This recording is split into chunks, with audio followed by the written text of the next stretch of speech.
The Knights of the Cross by Henryk Sienkiewicz. Remember, you can write your opinion in the comments. Chapter 16. Zbyszko was amazed at hearing such an answer. Meantime, the song stopped, and the same voice asked, "And how is the old man Mako? Does he still breathe?" Mako rose in the wagon and said, "For God's sake, they are some of our people." Zbyszko rushed forward. "Who asks about Mako?" "A neighbor, Zyk of Zgorzelicz. I have looked for you for a week and inquired about you from all on the road." "Ridi, uncle, Zyk of Zgorzelicz is here," shouted Zbyszko. They began to greet each other joyfully because Zyk was really their neighbor, and also a good man of whom everybody was very fond on account of his mirth. "Well, how are you?" asked he, shaking hands with Mako. "Still Hawk, or no more Hawk?" "Hey, no more Hawk," answered Mako. "But I see you gladly. Gracious God, it is as if I were already in Bogdaniec. What is the matter with you? I heard that the Germans had wounded you." "They did, dog brothers. I a head of a spear stuck between my ribs." "You see," said Zbyszko, "everybody advises the grease of a bear. As soon as we reach Bogdaniec, I will go with an axe to the Barse. Perhaps Jagiełło has some." "What Jagiełło? Your wife's name was Malgorzata," said Mako. "Oh, Malgorzata is no more. It will be 3 years on St. Michael's Day since Malgorzata was buried in the priest's field. She was a sturdy woman. May the Lord make his face shine upon her soul. Jagiełło is exactly like her, only younger. Behind a ravine there is a mount, as was mother, such is daughter. Hawk, Hawk! I told Malgorzata not to climb the pine tree because she was no longer young, but she would climb it. The branch broke, she fell and was badly hurt. Within 3 days she died. Lord, make your face shine upon her soul," said Mako. I remember. When she was angry, the farm boys used to hide in the hay. But she was clever, so she fell from a pine tree. She fell down like a cone. Do you know, after the funeral I was so stupefied with grief that for 3 days they could not arouse me.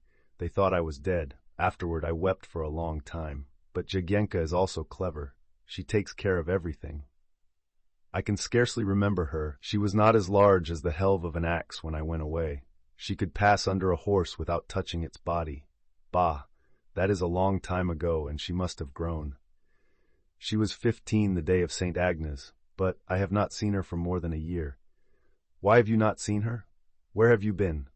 To the war. I do not need to stay home. Jagiełło takes care of everything.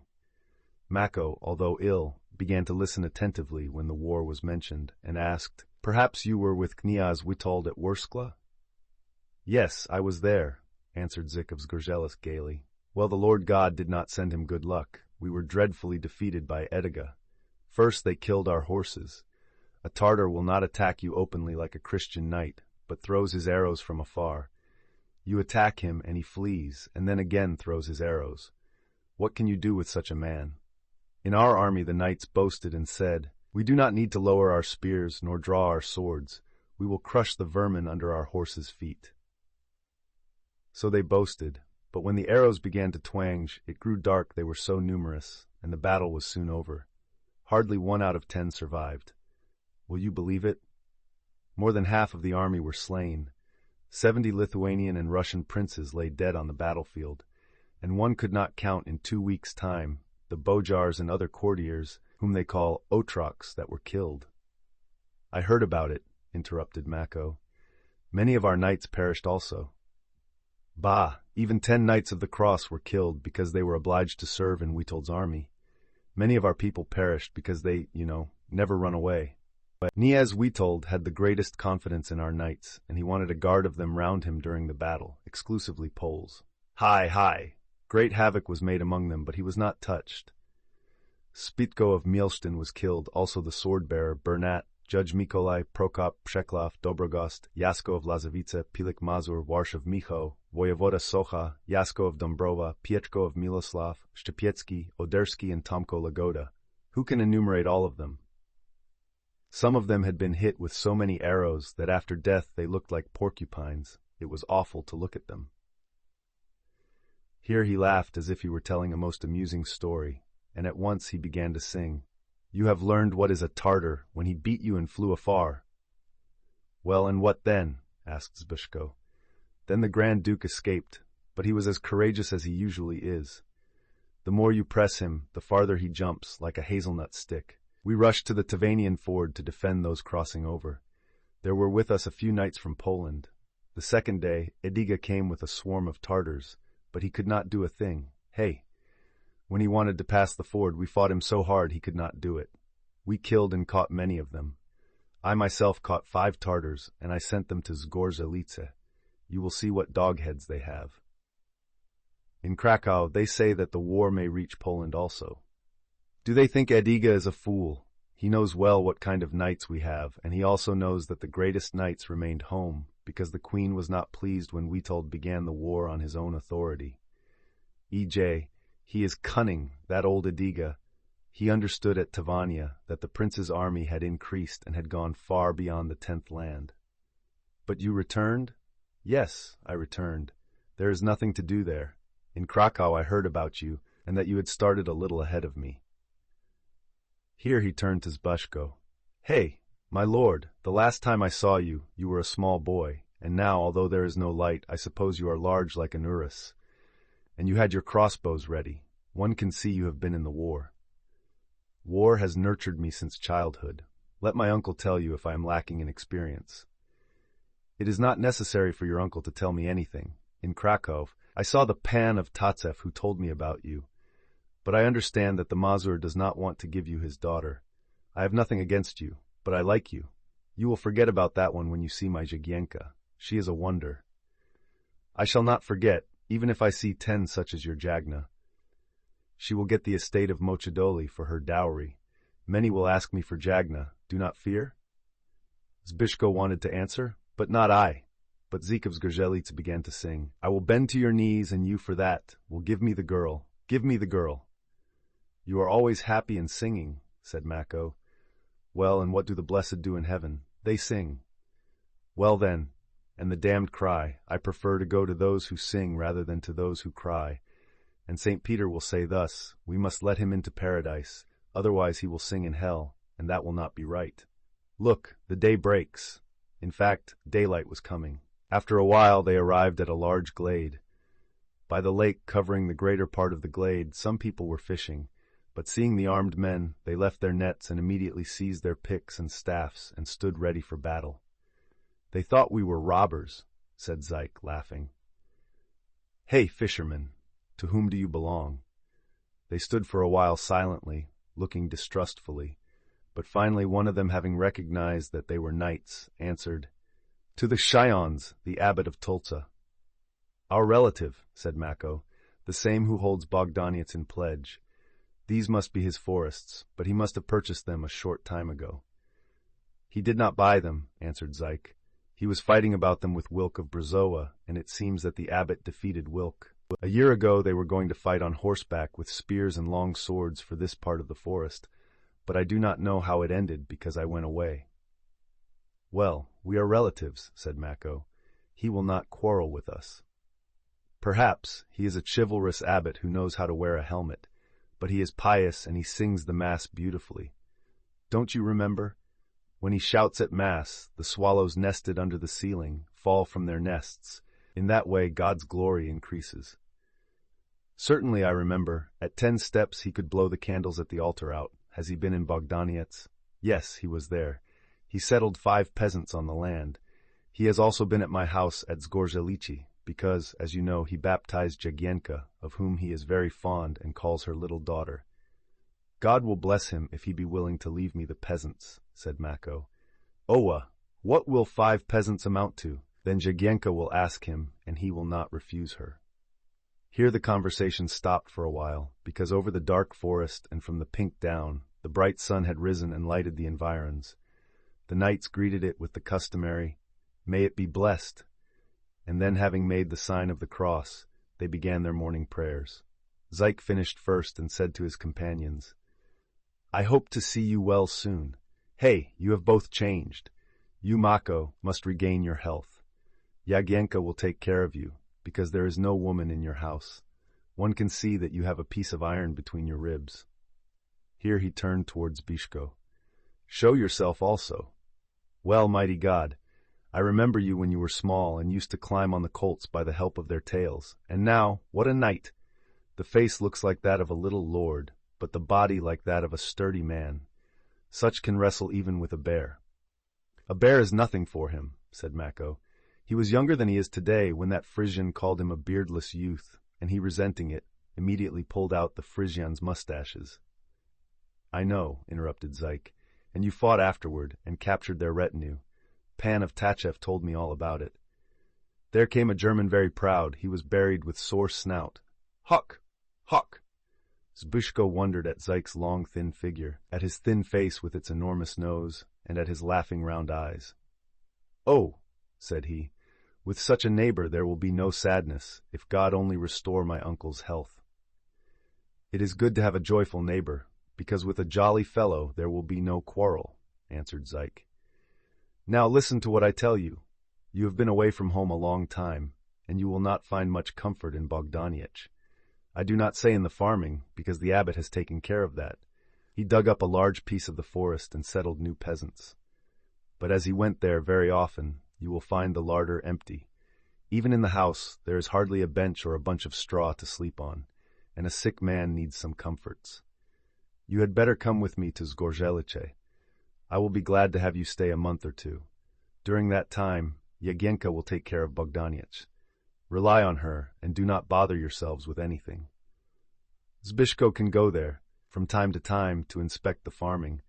I will bring the abbot to Zgorzelce, and you can settle your account with him. The girl will take good care of you as of a father, and during illness, a woman's care is the best. Well, my dear friends, will you do as I ask you?"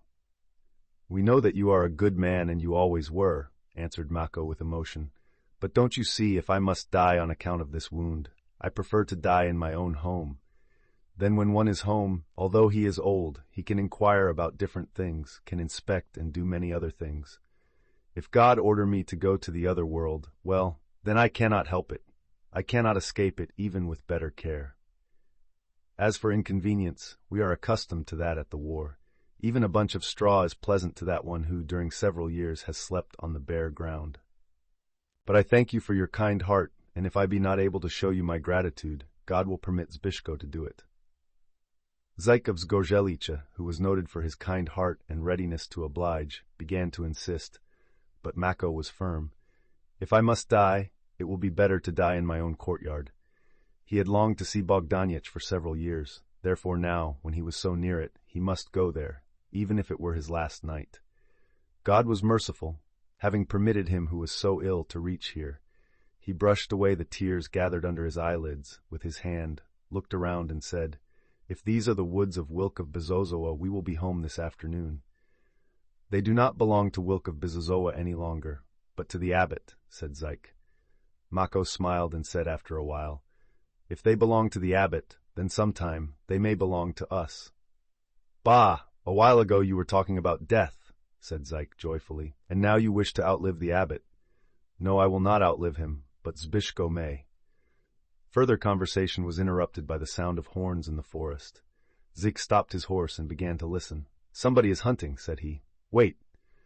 Perhaps it is the abbot. It would be pleasant to meet him here." "Keep quiet." Here he turned to his retinue. "Stop!" They halted. The horns resounded nearer, and soon afterward the baying of dogs was heard. "Stop!" repeated Zyk. "They are coming toward us." Zbyszko jumped from his horse and began to shout, "Give me the crossbow! The beast may attack us! Hasten! Hasten!" Having seized the crossbow from the servant's hands, he rested it against the ground, pressed it against his abdomen, bent, stretched his back like a bow, and having seized the string with the fingers of both hands, he pulled it onto the iron hook, then placed an arrow and sprang into the woods. "He stretched it without a crank," whispered Zyk, astonished at such great strength. "Ho, he is a strong boy," answered Mako proudly. Meanwhile, the sound of horns and the barking of dogs stole nearer. All at once, at the right side of the forest, a heavy trampling resounded, accompanied by the crackling of broken branches and bushes. Then out of the thicket rushed an old bearded Urus, with his gigantic head lowered, with bloody eyes and panting tongue, breathless and terrible. Coming to a small ravine, he leaped it, but fell on his forelegs. But immediately he arose, and a few seconds later he would have disappeared in the thicket on the other side of the road, when the string of the crossbow twanged, the whistling of the arrow resounded, the beast reared, turned, roared dreadfully, and fell on the ground as if he were struck by a thunderbolt. Zbyszko leaped from behind a tree, again stretched the crossbow, and approached the bull, who was pawing the ground with his hind feet. But having glanced at it, he turned quietly toward the retinue and began to shout from afar, "I hit him so hard that he is severely wounded." "You are a strong boy," said Zyk, riding toward him, "with one arrow only." "Bah, it was near, and the speed was great. Come and see. Not only the iron, but even the shaft has disappeared under the left shoulder bone. The huntsmen must be near. They will claim the beast." "I will not give it to them," answered Zbyszko. "It was killed on the road, and the road is not private property. But if it belonged to the abbot, well, then he may have it." Meanwhile, several dogs came out of the forest. Having perceived the animal, they rushed on him. "Soon the huntsmen will appear," said Zyk. "Look, there they are, but they do not see the beast yet." "Stop! Stop! Here, here! Killed!" Then he became silent and sheltered his eyes with one hand. After a while, he said, "For God's sake, what has happened? Have I become blind, or does it only seem so to me?" "There is someone on a piebald horse in the front," said Zbyszko. Then Zyk exclaimed at once, "Dear Jesus, it must be Jagiełło," and he began to shout, "Jagna! Jagna!" Then he rushed forward, but before he could make his horse gallop, Zbyszko perceived a most wonderful spectacle. He beheld a girl sitting like a man, on a swift piebald horse, rushing toward them. She had a crossbow in one hand and a boar spear on her shoulders. Her floating hair was full of hop strobiles. Her face was bright like the dawn. Her shirt was opened on the bosom, and she wore a surdak. Having reached them, she reined in her horse. For a while, her face expressed surprise, hesitation, joy. Finally, being scarcely able to believe her own eyes, she began to cry in a childish voice, "Tatulo, Tatus, dearest." In the twinkling of an eye, she jumped from her horse, and Zyk dismounted also to welcome her. She threw her arms around his neck. For a long time, Zbyszko heard only the sounds of kisses and these two words, "Tatulo Jagiełło," repeated in a joyful outburst. Both retinues now approached, and Mako arrived also. They continued to repeat, "Tatulo Jagiełło," and still kissed each other. Finally, Jagiełło asked, "Then you decided to return from the war? Are you well?" "From the war. Why should I not be well? And you, and the boys? Are they well also?" "Yes, otherwise you would not run in the forest. But my girl, what are you doing here?" "Don't you see that I am hunting?" answered Jagiełło, laughing. "In somebody else's woods? The abbot gave me permission. He even sent me experienced huntsmen and a pack of hounds." Here she turned to the servants. "Chase the dogs away. They will tear the skin." Then to Zyk, "Oh, how glad I am to see you." And they again kissed each other. When they were through, Jagna said, "We are far from home. We followed the beast. I'm sure it must be more than 10 miles. The horses are exhausted. What a large urus. Did you notice? He must have at least 3 of my arrows in him. The last one killed him." "He was killed by the last, but it was not yours. This night killed him." Jagiełło threw her hair back and looked at Zbyszko sharply, but not very friendly. "Do you know who he is?" asked Zyk. "I do not know." "No wonder you do not recognize him, because he has grown. Perhaps you will recognize old Mako of Bogdaniec?" "For God's sake, is that Mako of Bogdaniec?" exclaimed Jagiełło. Having approached the wagon, she kissed Mako's hand. "It is you?" "Yes, it is I. But I am obliged to ride in the wagon, because the Germans wounded me." "What Germans? The war was with the Tartars." "There was a war with the Tartars, but we were not in that war. We fought in the war in Lithuania, Zbyszko and I." "Where is Zbyszko?" "Then you did not recognize Zbyszko?" said Mako, smiling. "Is that man Zbyszko?" exclaimed the girl, looking again at the young knight. "Yes, it is he." "You must give him a kiss, because he is an old acquaintance of yours," said Zyk, mirthfully. Jagiełło turned gaily towards Zbyszko, but suddenly she retreated, and having covered her eyes with her hand, she said, "I am bashful." "But we have known each other since we were children," said Zbyszko. "Aha, we know each other well. I remember when you made us a visit with Mako about 8 years ago, and my Matula gave us some nuts with honey. You, being the elder, struck me with your fist and then ate all the nuts yourself." "He will not act like that now," said Mako. "He has been with Kniaz Witold and with the court in Krakow, and he has learned courtly manners." But Jagiełło was now thinking about something else. Turning towards Zbyszko, she asked, Then you killed the Urus? Yes. We must see where the arrow is. You cannot see it. It disappeared under the shoulder bone. Be quiet. Do not dispute, said Zyk. We all saw him shoot the Urus, and we saw something still better. He bent the bow without a crank. Yagienka looked at Zbyszko for the third time, but now with astonishment. You bent the crossbow without a crank? Zbyszko, detecting some doubt in her voice, rested the crossbow on the ground and bent it in the twinkling of an eye. Then, wishing to show that he was familiar with knightly manners, he kneeled on one knee and handed the bow to Yagienka. But the girl, instead of taking it from him, suddenly blushed. She did not know why herself, and began to fasten the shirt, which, during the swift riding, had become opened on her bosom. Remember to subscribe.